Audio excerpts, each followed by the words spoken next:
Ağzına görürse bir mal verdik, sonu bayramını mutlaka bir el torbalayım. Yeniden görüşürüz. O bayram geçiyorsun. Öyle oluyorsun.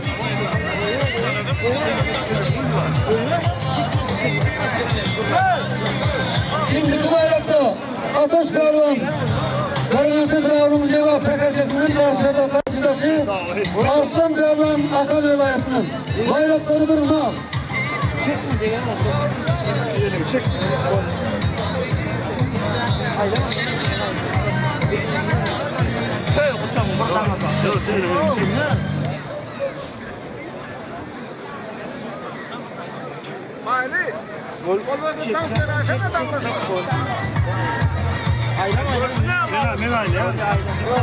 Dava olmadı yani arasımızı sultan saydan kolayım. Lan ne nasıl anlamıyorsun da? Taraflıkla anlaşmadan beraber evet. Ama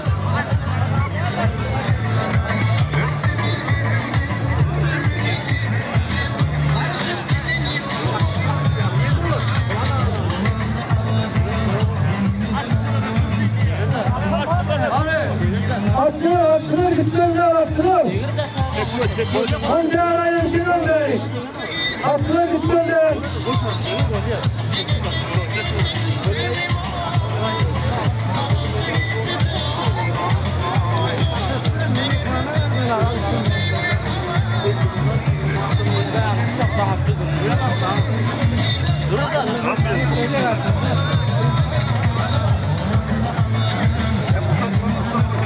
koyun arsın. Ayağa değil çalışıyor.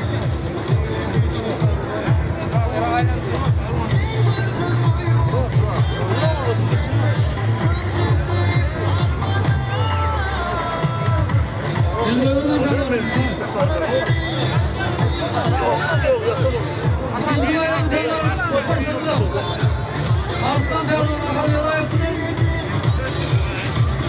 Ateş Pehlivan'ın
bayrakları burada. Dur.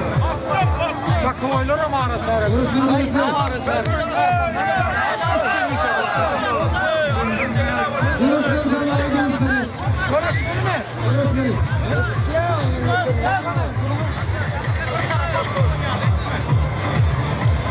Vale.